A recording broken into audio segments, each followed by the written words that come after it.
Bonjour à toutes et à tous. On va se laisser encore quelques minutes le temps d'admettre les derniers participants et on va commencer juste après.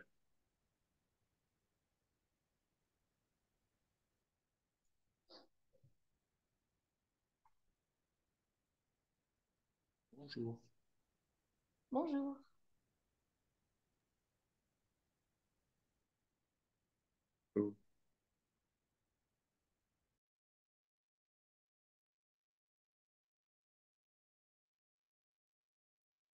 Tu fais ta mage. Attends, je suis en train d'écouter.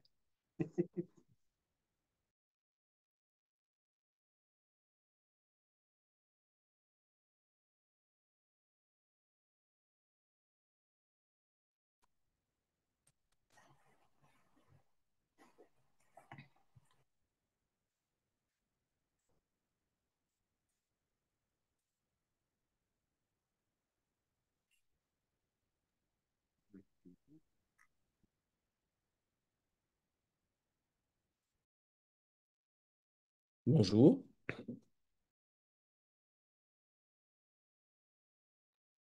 Bonjour. Bonjour.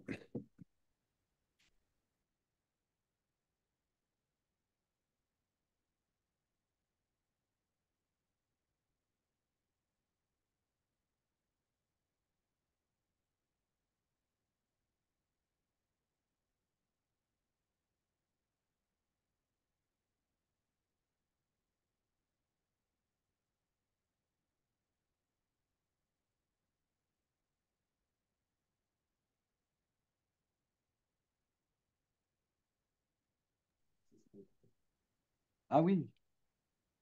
Bonjour. Vous m'entendez? Hein. Oui, Ah bah voilà. Bonjour, bonjour, on vous entend. On entend bien, il n'y a pas de souci. On attend encore un peu, les gens se connectent et puis on va commencer après. Ça marche.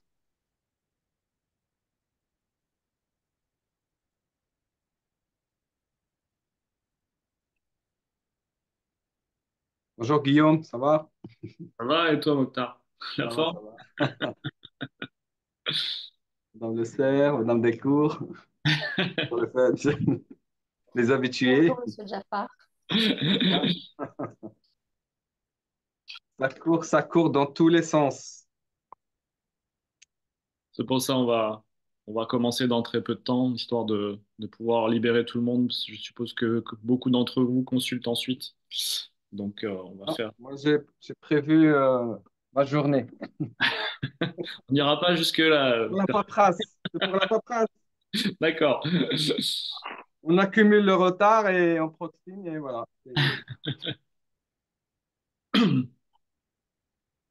Déjà, je me suis fait engueuler par ma femme, hein. Donc, je rentre à la maison, je sors tout de suite. Ah, il y a quelque chose qui ne va pas, qui ne tourne pas en rond. Hop. Sylvain, je te laisse prendre la parole et y aller. On va commencer. Et bonjour à tous. Alors pour la bonne organisation de la visio, je vous conseille peut-être de couper vos micros, comme ça on n'a pas de bruit de fond, hein, c'est important. Et puis on va commencer. Merci à tous d'être présents pour ce webinaire de présentation de la formation Pacte Leader de Maison de Santé en Hauts-de-France. Euh, je suis Sylvain Durier, je suis médecin généraliste, j'exerce en maison de santé, je suis président d'une CPT, je suis médecin coordinateur aussi d'un DAC, d'un dispositif d'appui à la coordination, je suis vice-président de la FEMAS Hauts-de-France et je suis formateur relais pour le HESP dans le cadre de la formation Pacte et je suis accompagné aujourd'hui par Guillaume Fongueuse, qui peut se présenter aussi. Donc bonjour à toutes et à tous. Merci de votre présence et de votre engouement pour ce nouveau dispositif de formation. Donc moi je suis Guillaume Fongueuse, je suis infirmier libéral de métier, coordinateur dans une maison de santé en Picardie et je suis également formateur relais pour le HESP et président de la FEMAS Hauts-de-France. Alors j'enchaîne avec l'ordre du jour là, de ce webinaire. Donc voilà, le petit mot d'accueil, on vous l'a fait. On donnera après la parole à Déborah Delcourt pour l'Agence régionale de santé, hein, pour qu'elle fasse aussi son mot d'accueil. On va prendre le temps de bien vous définir Pacte, de bien rappeler l'esprit de cette formation-là. Et ensuite, on va aller un peu plus dans le détail sur le parcours pédagogique et puis le calendrier, hein, les dates, les différentes dates dans le cadre de cette formation-là. Voilà. Et on va vous parler aussi de l'intérêt, de la diplomation, hein, de cette formation Pacte Leader. Voilà. Et on finira par vos questions tout à la fin, hein. Si vous en avez, on prendra le temps aussi, donc bien sûr, de répondre à vos questions. Excusez-moi, si je peux Voilà. me permettre, il y a un nouveau EPA qui a intégré notre CISA qui est à côté de moi. Bonjour tout le monde. Bonjour et Bienvenue. bienvenue. Pour l'info. Merci. Je coupe le Et micro. donc, bah, Déborah, je peux te laisser la main pour le petit mot d'accueil de l'ARS. Ça marche. Merci beaucoup, Sylvain. Donc, eh bien, c'est à moi que revient l'honneur, enfin, de vous expliquer un petit peu le contexte dans lequel on a souhaité déployer cette formation, les différentes raisons qui nous animent pour déployer cette formation. Donc, avant tout, je vais peut-être moi aussi me représenter. Donc, moi, je suis Madame Delcourt. Certains me connaissent, mais pas tous, parce que je ne suis pas l'interlocuteur privilégié des maisons de santé. Moi, je suis référent régional sur la thématique des maisons de santé à l'ARS. Donc, voilà. Alors, pour quelles raisons on a voulu déployer cette formation? Eh bien, tout d'abord, parce qu'en fait, ça répond à un besoin. Il y a un besoin qui a été identifié. Moi, j'ai la chance d'être membre du jury lors des soutenances de la formation Pacte à destination des coordinateurs. Et c'est vrai qu'à de nombreuses reprises, en fait, il y a maintenant 3 sessions qui ont été déployées. Et à de nombreuses reprises, cette formation à destination des leaders, elle a énormément été abordée et notamment pour éclairer le positionnement entre le coordinateur et le leader qui n'était pas toujours clair. Donc, c'est vrai que, on a bien conscience qu'il y a un besoin, qu'il y a un besoin en région. Ça, c'était la première raison. La seconde, c'est que on a souhaité également élargir notre champ d'accompagnement. Vous savez qu'à l'ARS, notre volonté, c'est bien d'accompagner tous les projets de maisons de santé, quel que soit leur degré de maturité, mais également quel que soit leur territoire. Alors, en amont de la reconnaissance, vous le savez, il y a un accompagnement à l'ingénierie qui est mis en place. Une fois que la maison de santé est reconnue, on a un accompagnement quand même assez large via notre fonds d'intervention régionale. Et pour aller plus loin, on souhaite accompagner les maisons de santé et notamment pour les faire gagner en maturité. Et cet accompagnement, il est principalement effectué par notre partenaire, la FEMAS. Donc, notre objectif, c'est à la fois donc d'élargir notre champ d'accompagnement, mais également donc de permettre à nos maisons de santé de gagner en maturité. Voilà. Un autre point aussi que je souhaitais aborder aujourd'hui avec vous, on a un nouveau plan, un plan 4000 MSP qui a été lancé l'année dernière par Monsieur Braun. Et donc, ce plan 4000 MSP, c'est simple, l'objectif, c'est d'avoir 4000 MSP d'ici fin 2027. C'est un plan ambitieux, parce que 4000 MSP au niveau national, ça fait à peu près chez nous 400 MSP. On est aujourd'hui à 252, donc voilà, il y a du travail. Alors après, on est bien convaincu de l'intérêt de la structuration en maison de santé.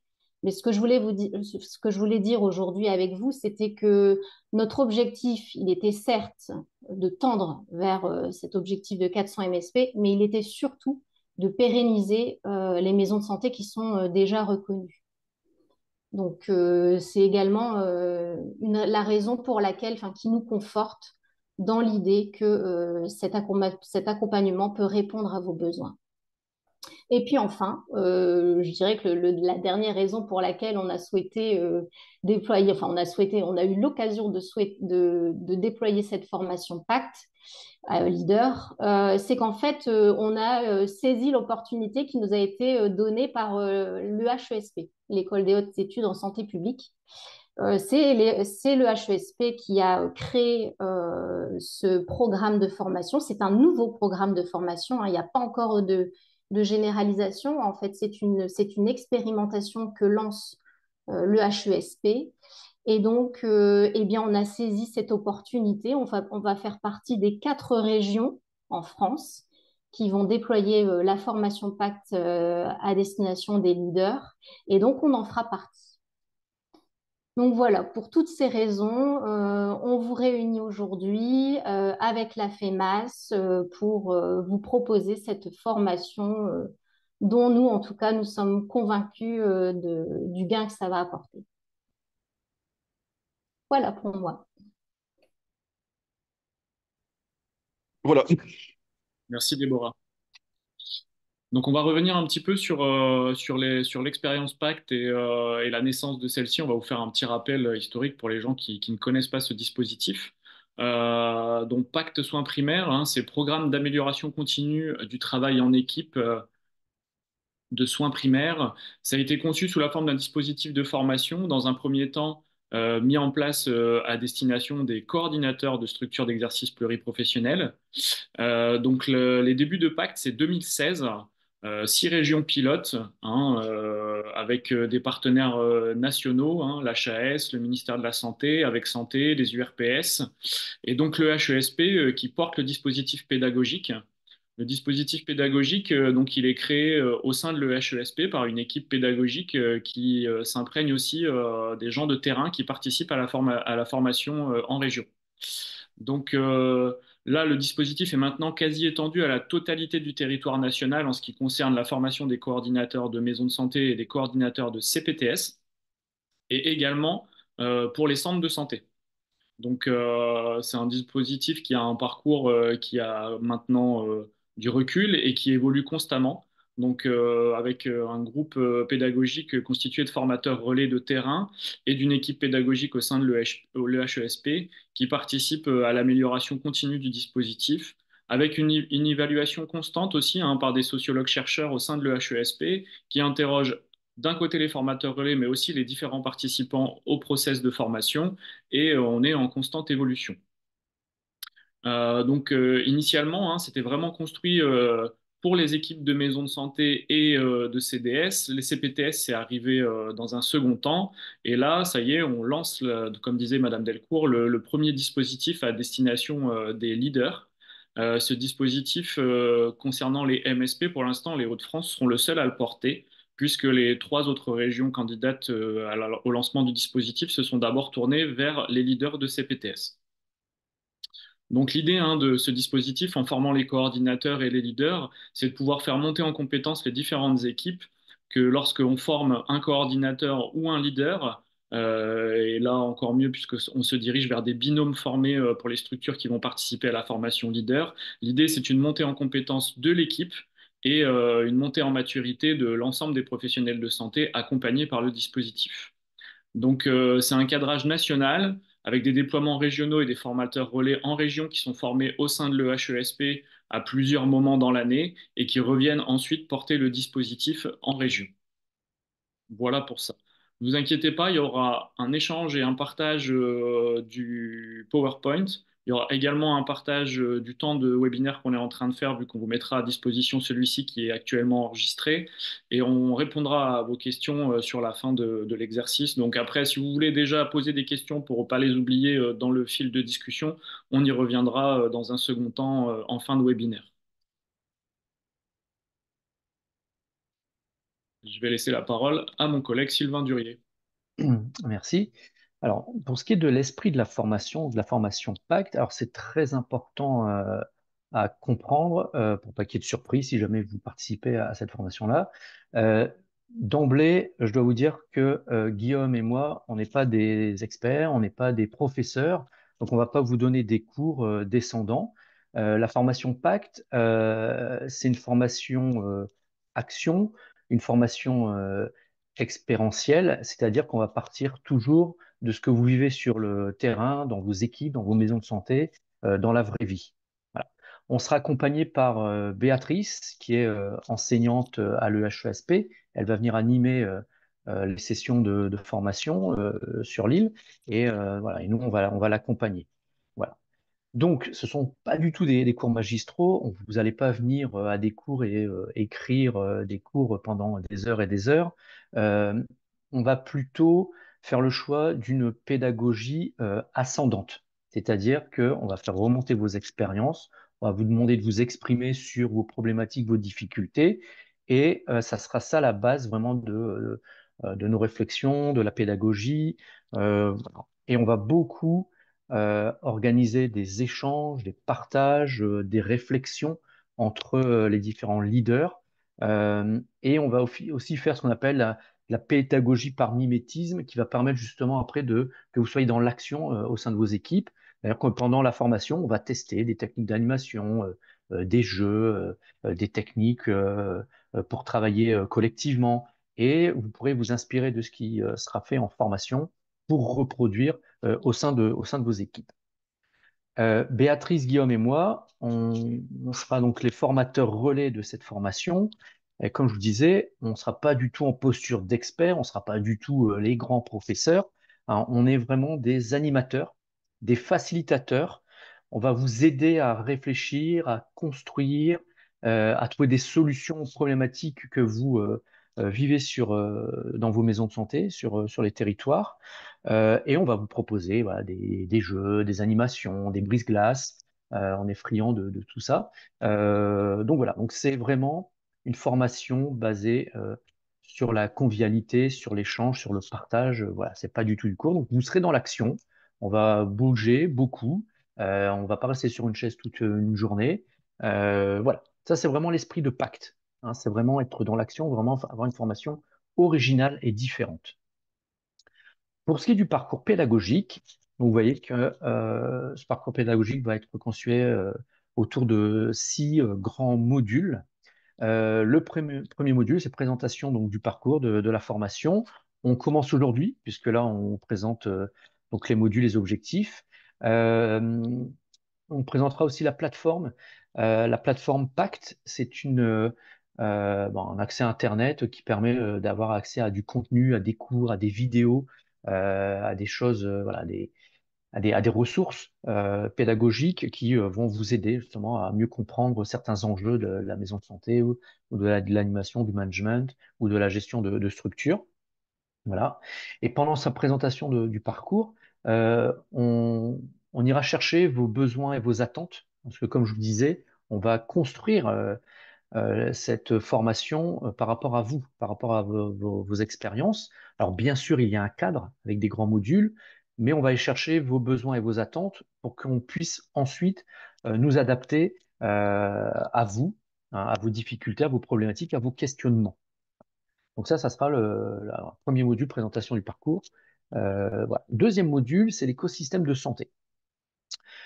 Donc là, c'est pouvoir resituer votre maison de santé dans l'écosystème local, régional et même national. Alors, on parle beaucoup maintenant de CPTS, de DAC. Voilà, c'est de nouvelles structures, rations de coordination. Et donc voilà, donc on abordera ça, mais on ira plus loin. Voilà, on parlera du rôle des instances comme l'assurance maladie, l'ARS, et puis aussi de la CNAM, du ministère. Voilà, tout un écosystème qui est intéressant de connaître et surtout connaître les interactions, les liens et l'intérêt pour nous, pour vous en tant que leader de maison de santé. Troisième module, c'est tout ce qui est fonction, identité, mission. Alors là, on va vous aider à réfléchir sur votre rôle, sur votre posture au sein d'une équipe en tant que leader. Et aussi, c'est ce qu'on faisait beaucoup avec les coordinateurs de maison de santé, ce lien très particulier, ce lien étroit entre leader et coordinateur. Et vous verrez qu'on va amener des notions de management plutôt transversales, voilà, toutes ces clés qui pourront vous aider à mieux gérer un collectif au sein de vos maisons de santé. Quatrième module, la dynamique collective. La grande question, comment lancer, comment entretenir une dynamique d'équipe au sein d'une maison de santé, Euh, comment anticiper les problèmes, les coups de mou de la dynamique, comment relancer une dynamique, comment aussi gérer certaines tensions, certains conflits, et puis voilà, et on parlera aussi des valeurs, de ce qui nous différencie, mais ce qui nous rassemble au sein d'un collectif. Voilà, toutes ces questions-là seront abordées dans ce module 4 dynamique collective. Le module 5, alors, il s'intitule Vie associative. Alors, il est surtout fait pour les leaders de CPTS. Alors, on ne va pas tout aborder dans ce module 5. Voilà. Par contre, si au sein de vos maisons de santé, vous avez encore gardé la structuration en association en plus de la CISA, on pourra aborder ces questions de gestion d'association loi 1901. Voilà. Mais on va surtout, bien sûr, parler des CISA, des enjeux juridiques et comptables, de la gestion de la structure au sens large, au sens physique et organisationnel. Voilà, toutes ces questions-là seront abordées dans le module 5, vie associative. Et module 6, donc là, bon, c'est beaucoup de relations interpersonnelles, de gestion des ressources humaines, gestion de conflits aussi, comment apprendre à se connaître pour mieux interagir avec les autres. Et puis voilà, on réabordera toutes les notions de management, de comment embarquer un collectif, nous en tant que leader. Voilà, donc grosse séquence aussi là sur ce module 6, gouvernance et ressources humaines. Voilà. Donc ça, ce sont les séminaires régionaux. Vous voyez, ça sera très riche, très dense. Et comme je vous l'ai dit, ça ne sera pas du cours, mais plutôt là, de l'animation, de la réflexion, de la co-construction tous ensemble. Voilà, une mise à disposition de ressources au sein d'un accès Internet en ligne, ça, je vous en ai parlé aussi. Voilà, il y aura la rédaction d'un mémoire, mais ça, on en parle aussi après avec la diplomation. Et puis, ce qui est prévu dans cette formation Pacte Leader, c'est ce qui ne se fait pas euh, avec les coordinateurs, c'est que tout à la fin de la formation, on puisse faire un échange, un peu un retour d'expérience de chacun d'entre vous sur ce que vous a apporté la formation Pacte, essayer de problématiser un peu votre vie de leader et de justement de pouvoir s'entraider les uns les autres pour s'améliorer, pour progresser et pour finalement, après cette formation-là, que ça puisse bénéficier à l'ensemble de votre équipe. Voilà. Vous améliorez vous-même, que vous puissiez améliorer la structuration, l'organisation et la dynamique de votre équipe au sein de votre maison de santé. Voilà. Un petit zoom. Et voilà. Guillaume, c'est à toi.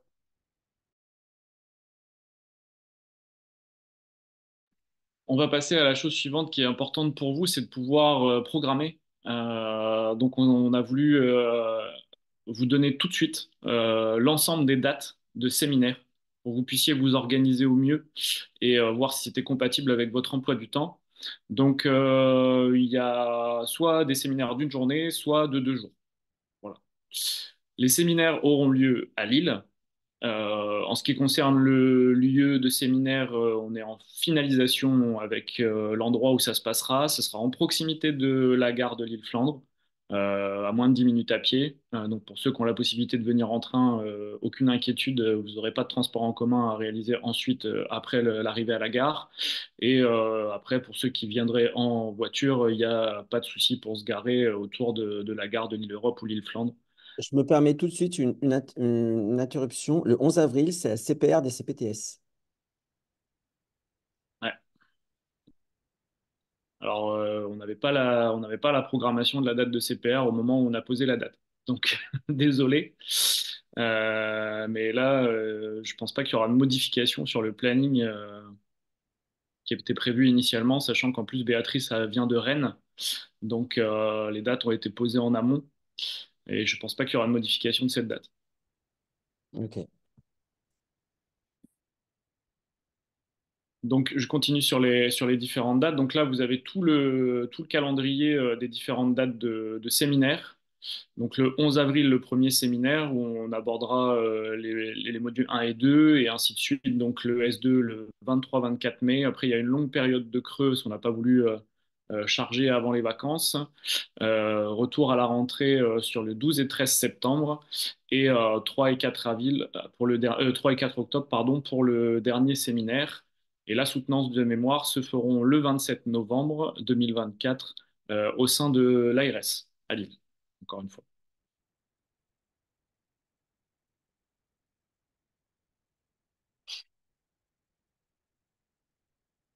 Donc vous inquiétez pas, enfin, je vous laisse en visuel si vous voulez noter les dates. Et après, de toute façon, suite au webinaire de présentation, le PowerPoint vous sera envoyé avec le récapitulatif à l'intérieur des dates.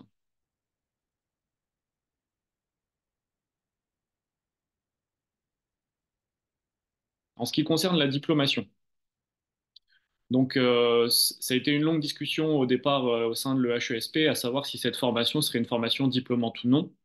Il faut savoir que le HESP est référencié en certification Calliope. Donc là, il y avait une volonté de l'équipe pédagogique d'arriver à un dispositif diplômant. Donc, il a été décidé de mettre en place un processus qui permettra la diplomation des différents apprenants participant à la formation leader. Pour obtenir ce diplôme, il faudra participer aux séminaires régionaux qui auront lieu à Lille, utiliser les ressources. En fait, sur la plateforme, il y a un suivi de votre évolution sur les ressources. Donc, l'idée, encore une fois, c'est que vous utilisiez ces ressources et que vous les consultiez.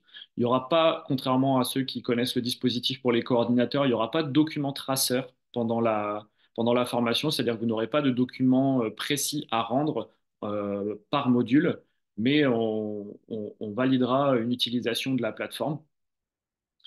Et dernière étape, la rédaction d'un mémoire qui témoignera du vécu et de l'utilisation des outils mis à votre disposition pendant la formation. En gros, on ne vous demande pas d'écrire une thèse. L'idée, c'est un retour expérientiel sur votre parcours de formation et les outils que vous avez pu acquérir pendant la formation et que vous auriez mis en place ou souhaité mettre en place face à une problématique. Et bien sûr, le dernier élément validant le diplôme sera la soutenance de votre mémoire écrit.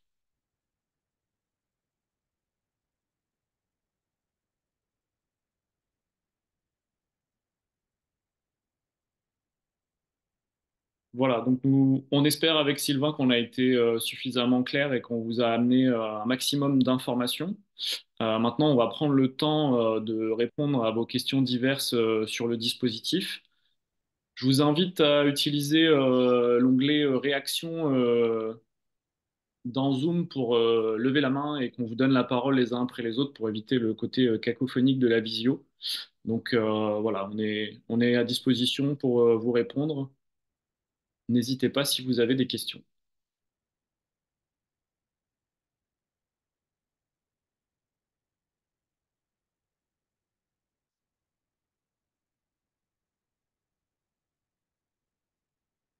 Mais il semble qu'on ait été très clair, Sylvain. Ben ouais, il me semble. Alors, ils sont timides, mais des leaders timides, ça n'existe pas. Peut-être, moi, je vais me permettre, Vincent Rickman, donc French Suresco, je voudrais savoir les horaires des journées, c'est quoi? Et là, si je réalise bien, ça m'engage quand même sur cette journée de manque à gagner au cabinet. Il y a aucune indemnisation qui est prévue, j'imagine. Non, il n'y a pas d'indemnisation prévue pour la simple et bonne raison que la formation est mise à disposition gratuitement et prise en charge par l'ARS, totalement. Donc, il n'y a pas de temps d'indemnisation prévu par le dispositif.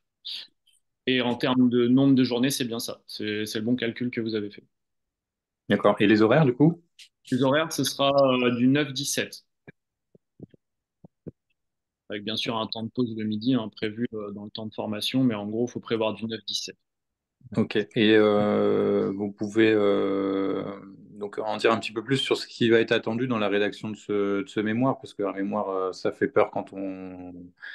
Effectivement, vous avez dit thèse, moi, ça me fait un peu peur de repartir là-dedans, honnêtement. Concrètement, à quoi il faut s'attendre, qu'est-ce qu'il faut envisager?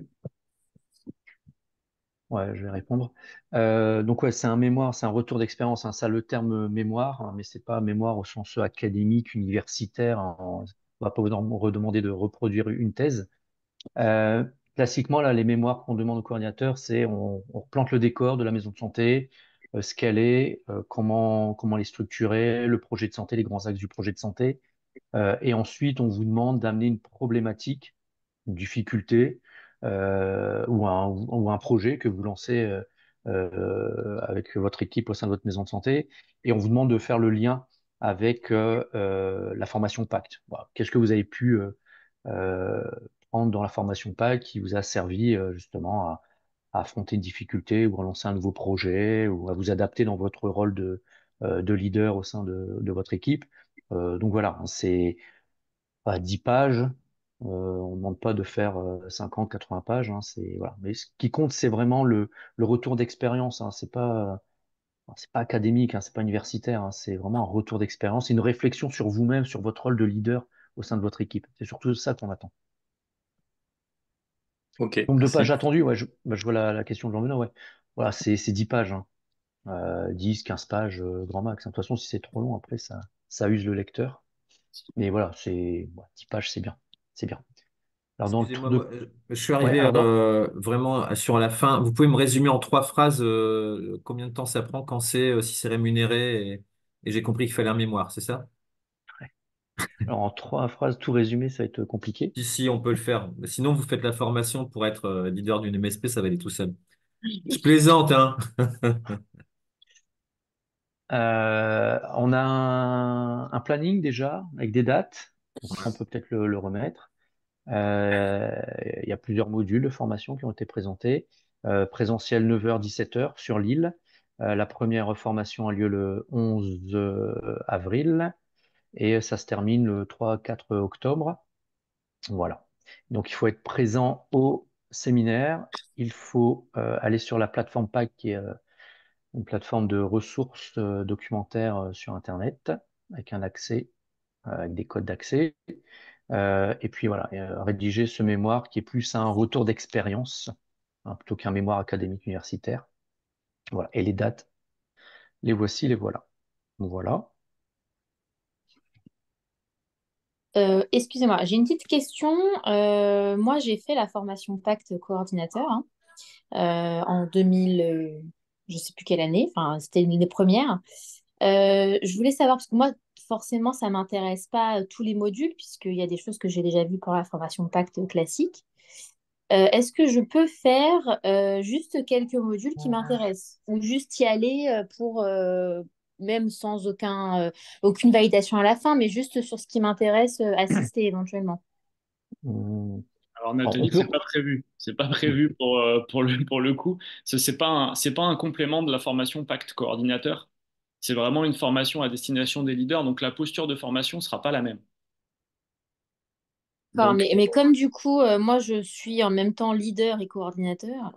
alors, il n'est pas impossible de participer à la formation quand on a fait déjà la formation de coordinateur. En revanche, tu pourras pas aller piocher le contenu qui t'intéresse. C'est pas l'idée. L'idée, c'est Faut d'avoir tout une... faire, quoi. Voilà. Hum, L'idée, c'est d'offrir D'accord. un process de formation complet aux participants. Et, parce que sinon, il y en a d'autres qui vont dire, bah, moi, ça fait 10 ans que je suis leader dans ma maison de santé, j'ai pas besoin de celui-ci et de celui-là, parce que je considère que j'ai suffisamment d'expérience. Et là, c'est pas l'idée. L'idée, encore une fois, c'est une validation par une formation diplômante, donc il faut participer à l'ensemble du processus. Ok, ok, ok. Bon, bah, je vais réfléchir. Il faut que je vois. Très bien, merci. Jean-Benoît. Petite question, Guillaume, tu nous disais que vous aviez fait le choix parmi les 4 zones expérimentales, de développer ça pour les MSP, alors que les autres sont plutôt partis sur les CPTS.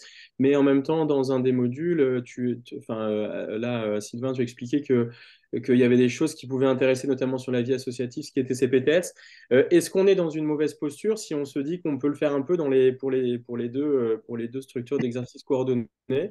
Voilà. Est-ce qu'il y a un choix à faire? Est-ce qu'on dit non, là vraiment c'est que de la posture leader MSP? Est-ce que lorsqu'on est dans la gouvernance d'une CPTS, il y aurait quelque chose d'autre qui serait organisé après coup?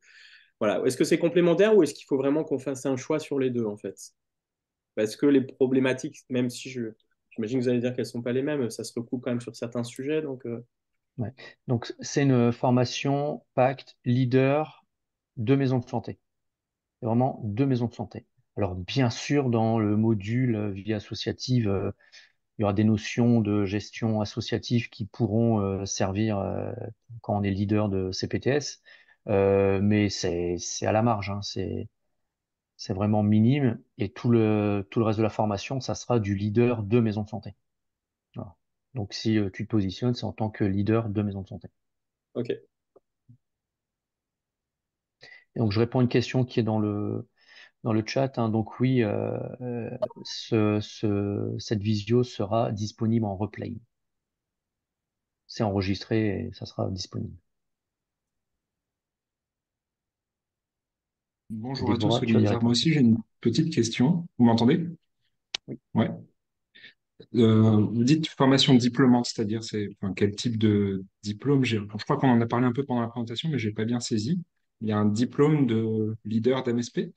Enfin, à quoi correspond ce diplôme finalement? Merci. Alors, c'est un diplôme qui est reconnu comme celui des coordinateurs aujourd'hui, c'est-à-dire c'est un diplôme d'établissement. C'est-à-dire que c'est un diplôme estampillé EHESP, puisque tout le process pédagogique est porté par le EHESP. En revanche, c'est pas un diplôme qui vient compléter un cursus universitaire avec la validation du V ou autre via ce diplôme. Il est estampillé EHESP, donc il est considéré comme diplôme d'établissement, mais il n'a pas de reconnaissance universitaire. Très bien, merci. Alors, il y a le docteur Bertrand Legrand qui lève la main depuis tout à l'heure. Docteur Legrand, allez-y. Oui, bonjour. J'ai entendu donc du coup pas de rémunération, un certain nombre de journées à prendre en compte. Du coup, me vient la question à quoi nous sert la formation Pacte? Est-ce que c'est que pour du développement personnel, de l'amélioration personnelle, ou est-ce que ça ouvre à d'autres missions? Enfin, vendez-le-moi pour être très clair. Alors, euh, ça, ça peut être vu comme du développement personnel, puisque on aide les leaders comme on fait pour les coordinateurs, hein. On aide les coordinateurs à se sentir mieux dans le rôle de leur coordinateur pour être mieux après en équipe. Donc, leader, ça sera pareil. On va aider les leaders à se sentir mieux dans leur posture de leader, à mieux manager, à mieux comprendre les enjeux, à mieux gérer la dynamique d'équipe, pour ensuite pouvoir influer sur le bon fonctionnement de la maison de santé et de l'équipe en général. La volonté également dans ce type de dispositif, et c'est tout l'intérêt de Pacte, c'est de aussi créer une communauté. L'intérêt, c'est de vous rencontrer, de créer du réseau et de créer de l'échange entre les leaders pour qu'il y ait également une plus grande place au partage d'expériences et de se sentir un peu moins seul parce qu'on sait que dans certaines équipes, il y a un seul leader qui porte beaucoup de choses et ça peut être très enrichissant de partager avec d'autres leaders dans d'autres départements autour de vous.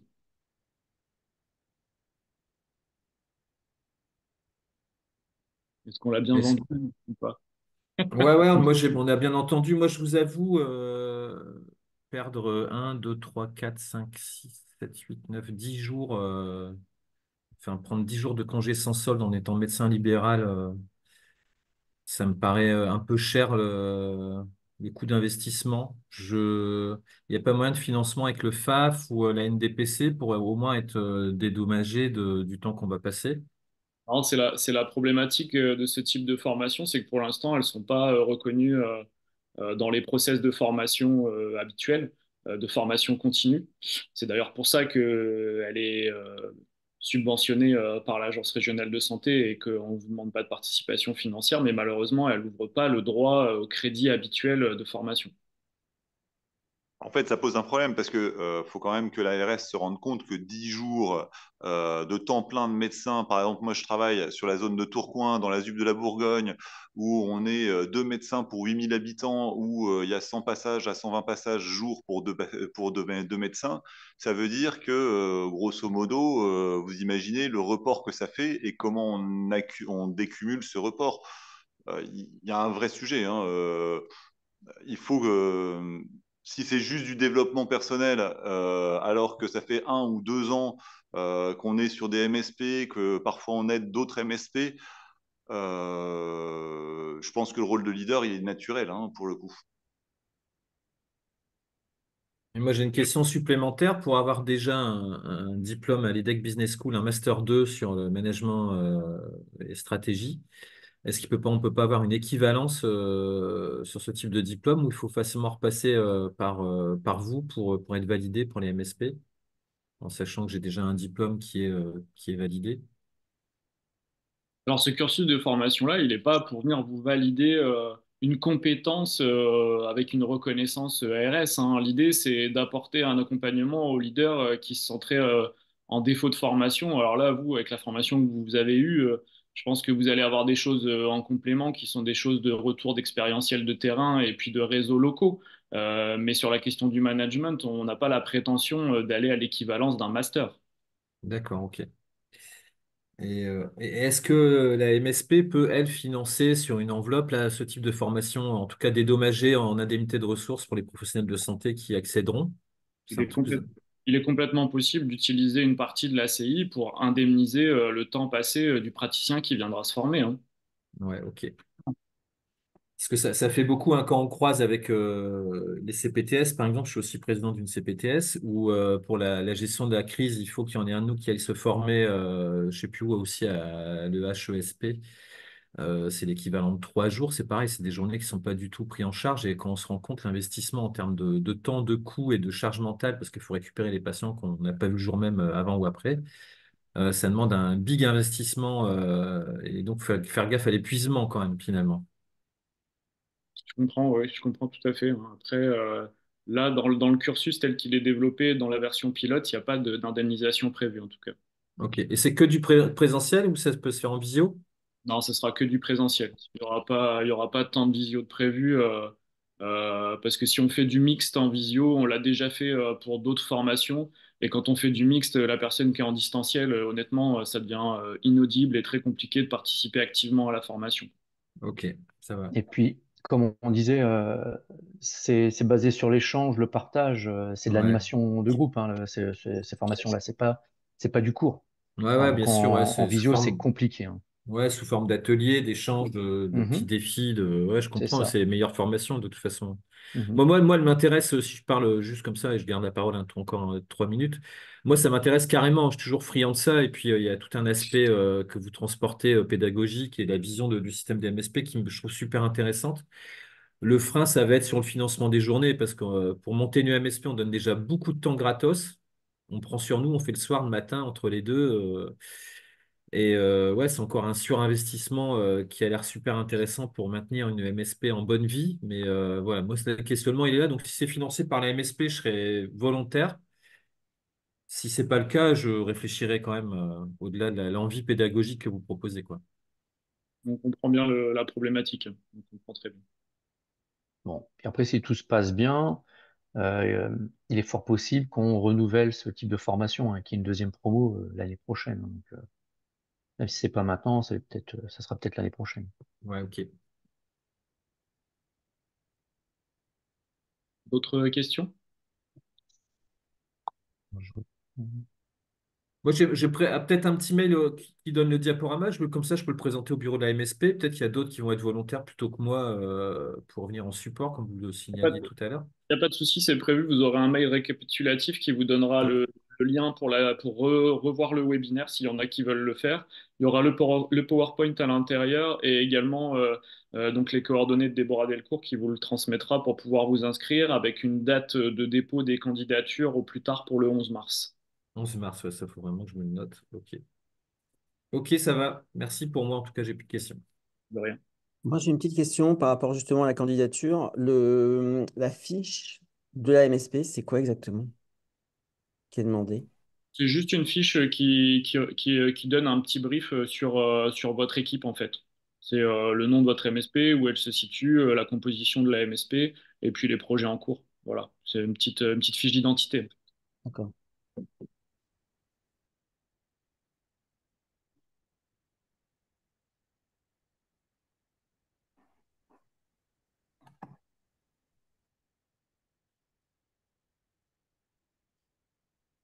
Les dernières questions, on a répondu à l'ensemble de vos interrogations.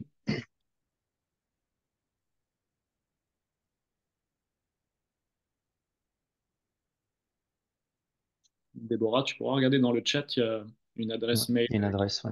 privée. Je vois ça, je note. Merci à toi. Ben, on va vous remercier d'avoir participé à cette présentation. On a bien entendu les freins que pouvait être la non-indemnisation et ça fera l'objet d'une réflexion, en tout cas, malheureusement pas pour cette version 1 de la formation, mais pour les autres. Et puis, bah, voilà, on vous invite à vous placer en tant que candidat si vous êtes intéressé. Et on sera très heureux de vous accueillir à Lille le 11 avril pour ceux qui auront décidé de partir sur ce processus de formation. Ok, merci beaucoup. Merci à vous. Merci beaucoup. Merci à vous. Bon week-end à tous, au revoir. Merci Au revoir. beaucoup. Au revoir. Bon week-end.